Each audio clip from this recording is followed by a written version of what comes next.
Episode 8. My own government destroyed my dreams, but another government saved me. Have you ever experienced the bitter taste of being completely rejected by the very people who should have supported you most? Have you ever felt the devastating pain of having your deepest dreams crushed by someone in power who simply didn't care about your passion or your talent? Today, I am going to tell you about the darkest and brightest day of my life. The day my own government destroyed my hopes, and the day another government unexpectedly gave me the chance I had been desperately fighting for. This is a story about betrayal, resilience, and the incredible kindness of strangers who believed in me when my own people didn't. Hello everyone. Welcome back to my channel. If you've been following my incredible and emotional journey through the Soviet Union, you know that I've faced countless obstacles and disappointments in my pursuit of musical education. But you also know that I never give up, no matter how impossible the situation seems. Today, I am going to share one of the most emotionally intense and transformative chapters of my entire life. A day that broke me completely and then rebuilt me in ways I never imagined possible. Before we continue, please like and follow the channel for more incredible stories of strength and overcoming. Then leave a comment about what you thought of the story.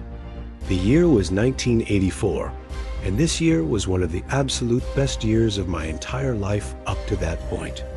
That year, the beautiful city of Donetsk was chosen to be the prestigious host of an international festival organized by the powerful Russian government and the Soviet Union Communist Party.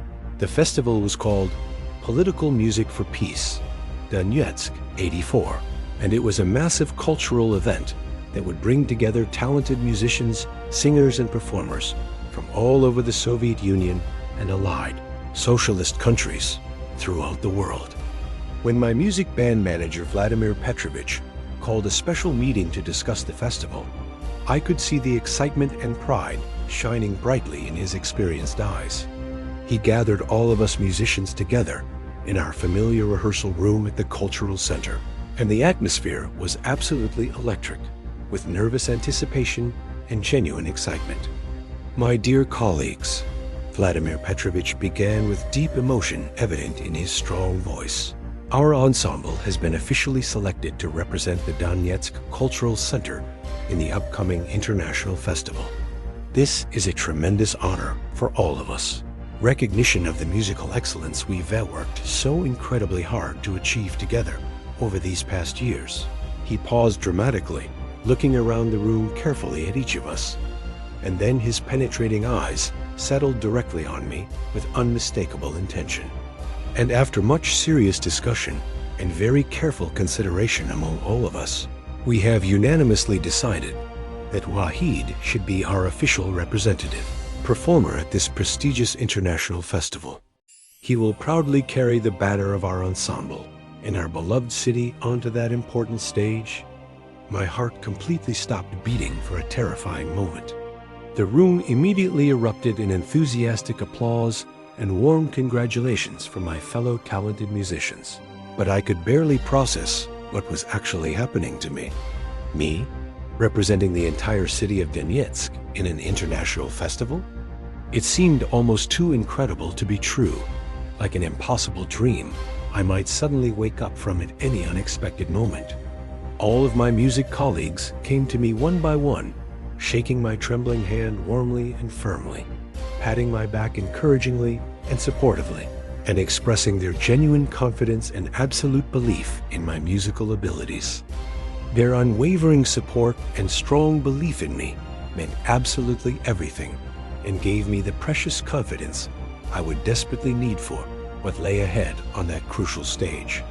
Wahid, Vladimir Petrovich said seriously, placing his heavy hand on my shoulder with obvious fatherly affection and pride. This is truly your defining moment. You have worked harder and more dedicatedly than anyone I've ever known in my entire long career, courageously overcoming seemingly impossible obstacles that would have completely destroyed most ordinary people. Now it is finally time for the whole world to see and recognize what we already know so well, that you are an absolutely extraordinary and rare talent, That day was simultaneously exhilarating and absolutely terrifying for me. It was a tremendous honor and genuine pleasure for me to represent such a great and highly professional music band in that prestigious international festival. But the enormous weight of responsibility felt almost crushing on my young shoulders. I would not just be representing myself, or even just our talented band. I would be representing the entire cultural center, the great city of Donetsk, and in some very real ways, my homeland Afghanistan itself, as a foreign student excelling brilliantly in Soviet culture and arts.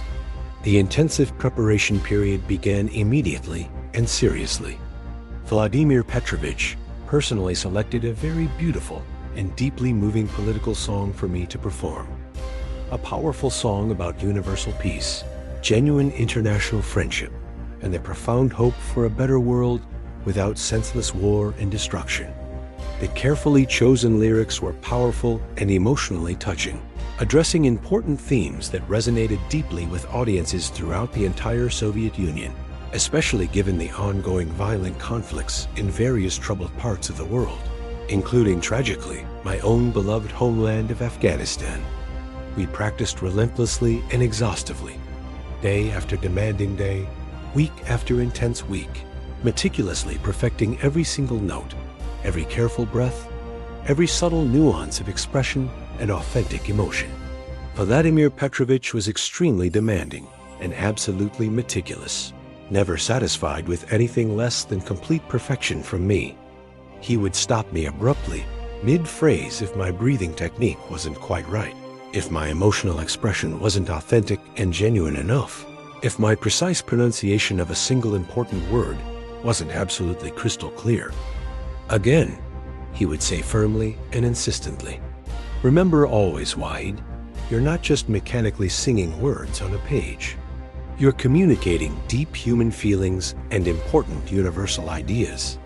Every single phrase must touch people's hearts directly and powerfully. You must make them genuinely feel what you're singing, not just passively hear it." I absorbed and internalized every single piece of valuable advice, every necessary correction, every helpful suggestion, like a desperate sponge soaking up precious water. I knew instinctively that this crucial performance could dramatically change my entire life in ways I couldn't even begin to imagine yet. This wasn't just another routine concert at the familiar cultural center. This was a rare platform that could potentially open important doors, create valuable opportunities, and possibly change my entire future trajectory forever.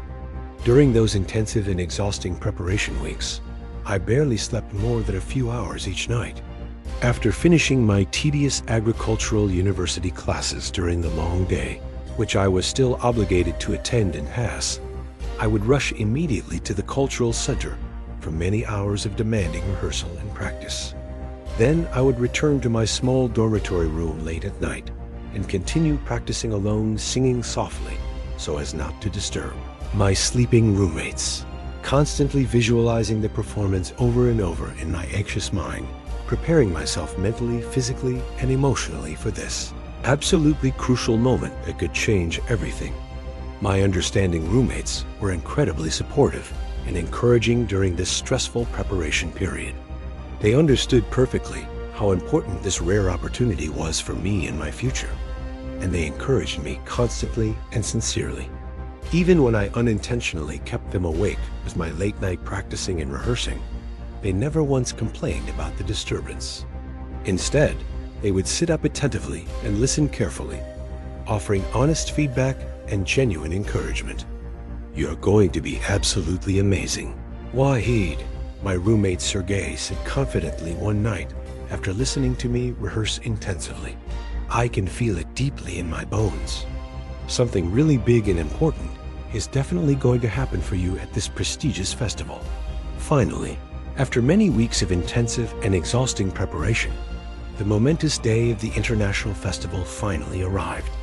The impressive venue was the largest and most prestigious concert hall in all of Donetsk, a magnificent building with ornate Soviet architecture, absolutely perfect acoustics, comfortable seating for more than 2,000 people, professional lighting, and sound. systems, and a grand stage that seemed almost intimidating in its impressive size and overwhelming grandeur. The enormous hall was absolutely packed with diverse audience members from all walks of Soviet life. There were important government officials in their formal suits and prominent party badges, distinguished visitors from other Soviet republics and allied socialist countries, cultural critics and journalists with notebooks ready to record their professional impressions, respected university professors and eager students, hard-working workers from the coal mines and factories, elderly pensioners who deeply loved classical culture, and enthusiastic young people eager to experience something special and memorable. The intense atmosphere backstage was absolutely electric, with nervous energy and anxious anticipation.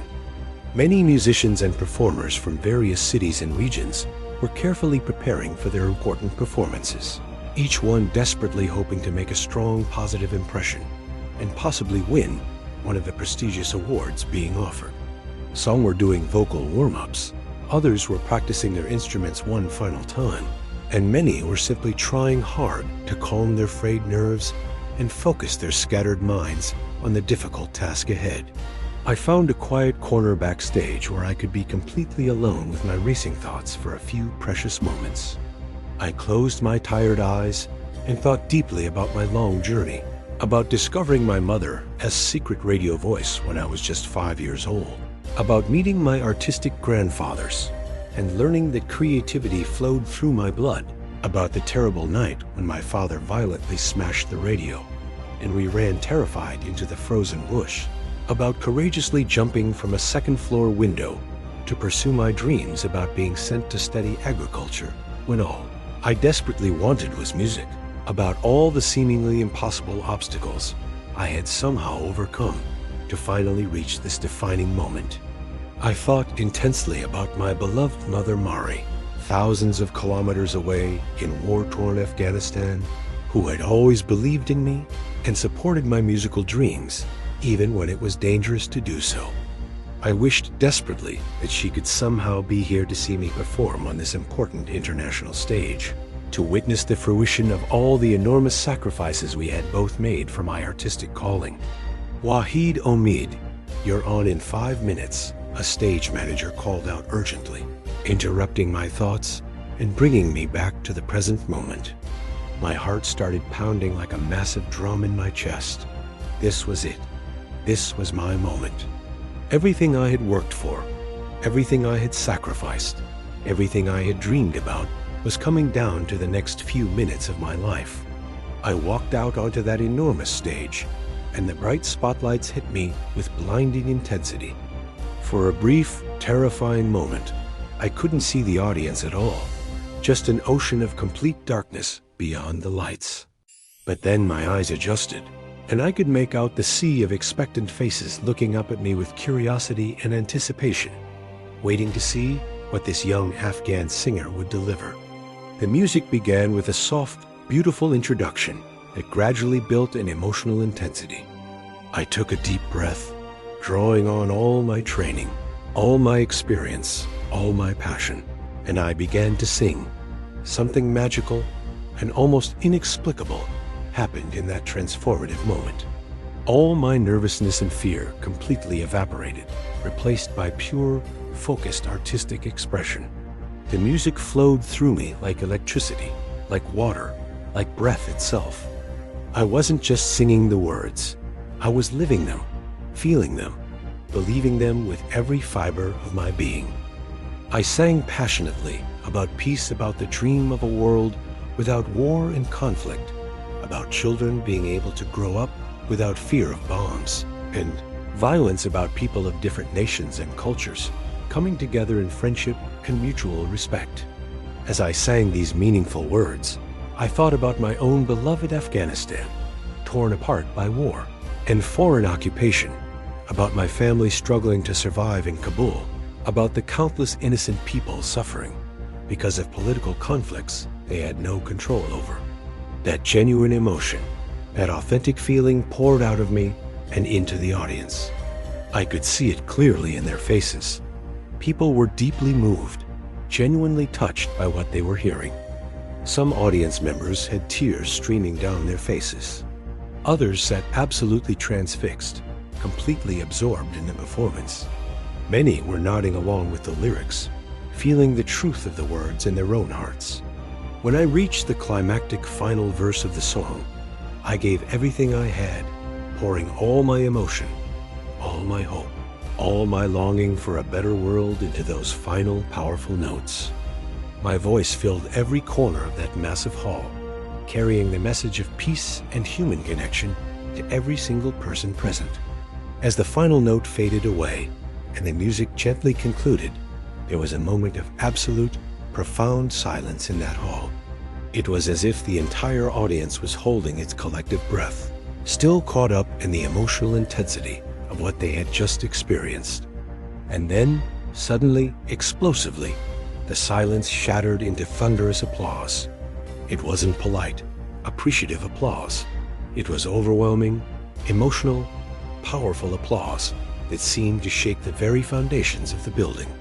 People leapt to their feet in a spontaneous standing ovation, clapping vigorously, shouting words of praise and appreciation, whistling loudly, and calling out my name.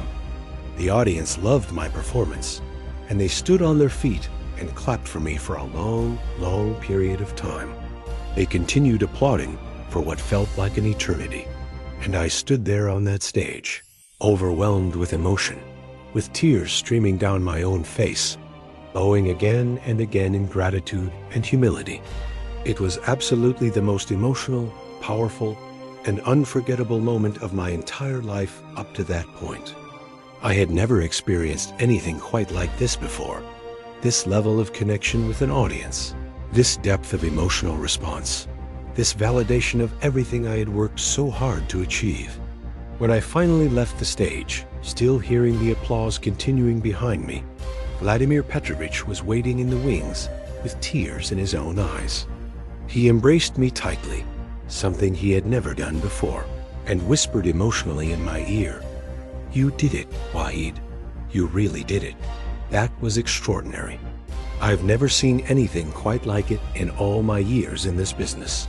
Several hours later, after all the other performers had completed their presentations and the distinguished judges had completed their careful deliberations, the moment of the award ceremony finally arrived. I sat nervously in the audience with my fellow musicians from Donetsk, my heart still racing from the emotional intensity of my earlier performance, barely daring to hope for what might come next. The festival organizers and judges took the stage to announce the results. They spoke at length about the high quality of all the performances, about the importance of cultural exchange and artistic excellence in promoting peace and international understanding, about the difficult decisions they had faced in choosing winners from among so many talented performers. Finally, they reached the announcement of the first place winner. And the gold medal for first place in the political music category goes to, there was a dramatic pause that seemed to last forever, Wahid Omid from the Donetsk Cultural Center. I was the winner of the first place in that prestigious festival. The announcement didn't even fully register in my mind at first. It seemed impossible, too good to be true. But then my fellow musicians were embracing me, congratulating me, pushing me toward the stage to accept my award. I walked up to that stage in a complete daze, feeling like I was floating rather than walking. A distinguished official from the Ministry of Culture of the Soviet Union personally presented me with a beautiful gold medal and an official certificate recognizing my achievement. That day, I received a medal from the Ministry of Culture of Soviet Union. The medal was heavy and substantial in my hand, a tangible symbol of recognition and validation. "Congratulations, young man," the official said warmly, shaking my hand firmly. "Your performance today was truly exceptional. You have brought great honor to yourself, to your ensemble, to the city of Donetsk, and to the cultural exchange programs between the Soviet Union and Afghanistan. We are proud to recognize your extraordinary talent. After all my successes and hard work, after winning that prestigious international festival, after receiving recognition from the Ministry of Culture itself, you would think I would have been purely happy and satisfied. But there was something that deeply bothered me in my heart, something that cast a dark shadow over even this moment of triumph. The problem was simple but profound. I really wanted to spend more of my time studying music professionally and systematically. I wanted to dedicate myself completely to developing my talent. But my government wasn't giving me that chance, wasn't even considering my desperate requests and passionate pleas. I was psychologically and emotionally exhausted from not being able to pursue my dreams to study music. The frustration was eating away at me from the inside, making me feel hollow even in moments of success and recognition. One day, after a particularly frustrating lecture about agricultural machinery that I had absolutely no interest in whatsoever, I gathered lots of courage to talk directly to my university principal. I decided to speak honestly with her about my love and passion for music and my desperate desire to study it formally and professionally. My university principal was a very smart and wise person. She listened carefully to my entire passionate story without interrupting once. When I finished speaking, she sat back thoughtfully and then gave me the greatest advice that would change my life forever. She told me, "What if you go to Moscow and talk face-to-face directly with officials at your Afghan embassy about your desire to become a musician? Maybe they can understand you better in person, and they can find mercy in their hearts to help you pursue your dreams to study music." That was a great idea. I was able to get a few days off from my university to travel to Moscow. After a short period of time, I organized my trip to Moscow. I took a train from Donetsk to Moscow, the capital of Soviet Union. That day, I decided before going to the embassy to meet one of my uncles, Rahmatullah Omid, who was a high-ranking officer in the Afghan military and was visiting Moscow for official government business at that time. Shortly we met, and we talked extensively about all my success in music. I told him why I was in Moscow and asked him for help if he knew someone influential in the Afghan embassy who could help me to change from my engineering university to music school.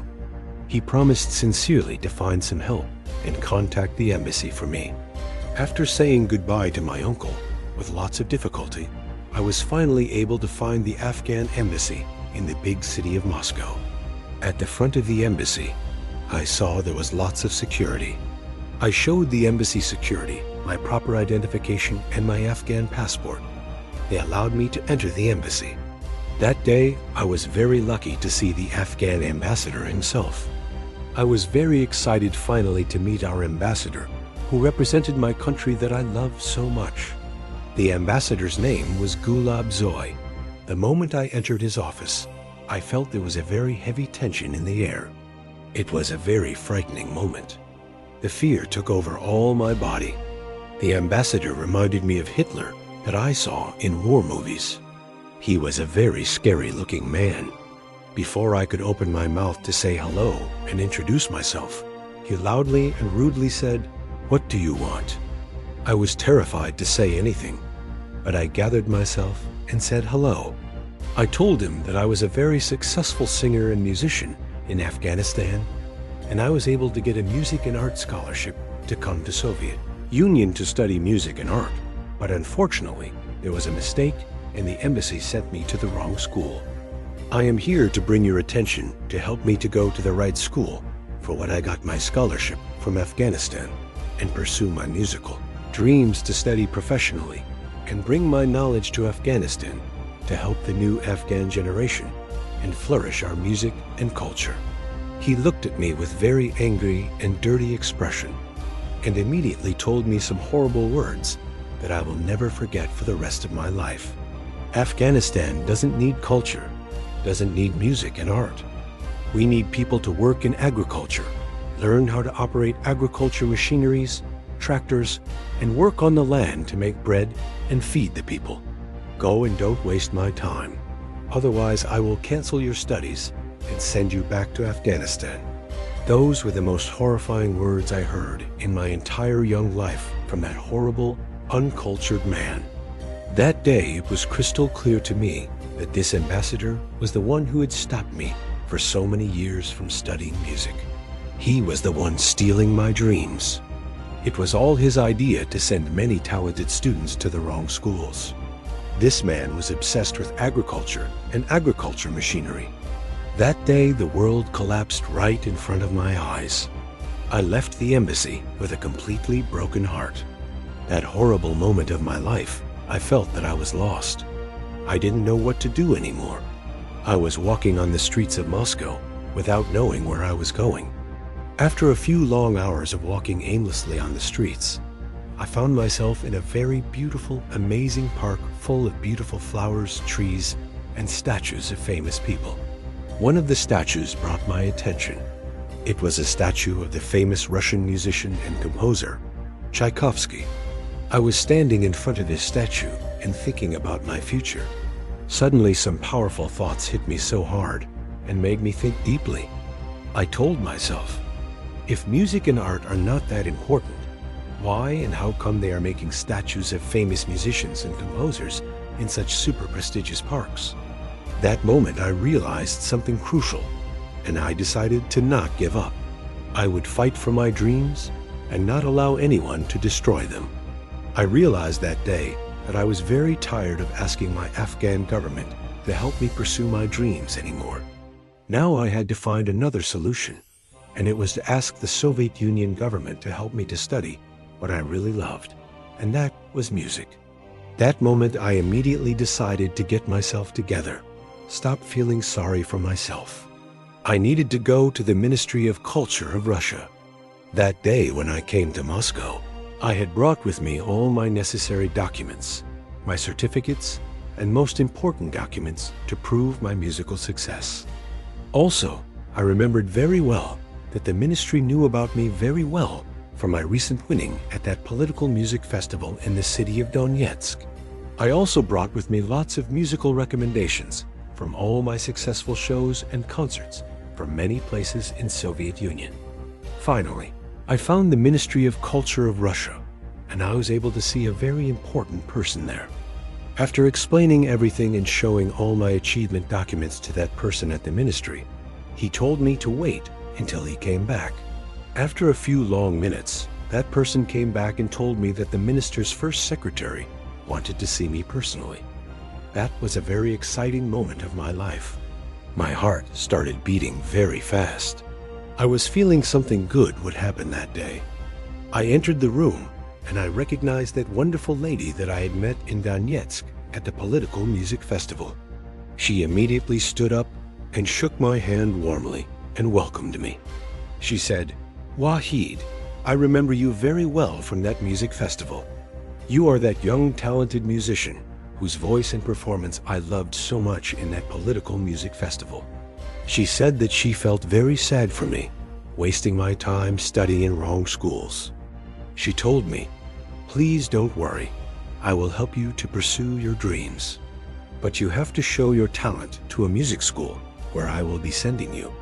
If you pass the exams, and if they accept you, I promise you that I will transfer you to the school that you love to study music and art. No more waste of time for you." I was speechless. The tears of happiness and joy were falling from my eyes. That day, she picked up her telephone and called the prestigious music academy in the city of Kiev, the capital of Ukraine. She spoke with the school authorities about everything concerning me and my situation.